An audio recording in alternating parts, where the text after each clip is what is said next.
Sweet hearts, it's raining here. ఇలా వర్షం పడేటప్పుడు అన్నంలో వేడి వేడి అప్పుడే చేసిన అల్లం పచ్చడి కొంచెం నెయ్యి వేసుకొని తింటే ఎంత బాగుంటుంది చెప్పండి. ఈరోజు మా మమ్మీ చేశారు. ఇవే కావాల్సిన మెయిన్ ఇంగ్రీడియంట్స్ అనమాట. ప్రాసెస్ చాలా సింపుల్. సో వెళ్ళిపోదామా మరి. ఎవరికైతే ఇష్టమో వాళ్ళు ట్రై చేయండి తప్పకుండా.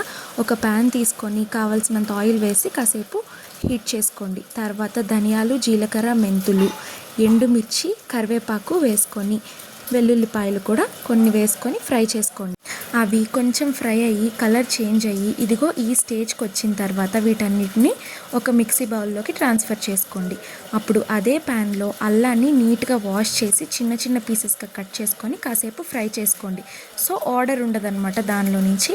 ఆ ముక్కల్ని ఈ మిక్సీలోకి ట్రాన్స్ఫర్ చేసుకొని మార్నింగే నానబెట్టుకున్న చింతపండును వేసుకోండి.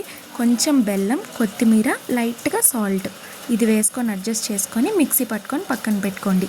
ఇప్పుడు మన పోపుకి అదే ప్యాన్లో ఇంకొంచెం ఆయిల్ వేసుకోండి. ఒక స్పూను వెల్లుల్లిపాయలు, పోపు సామాన్లు వేసుకొని ఒక 2-3 మినిట్స్ ఫ్రై చేసుకోండి.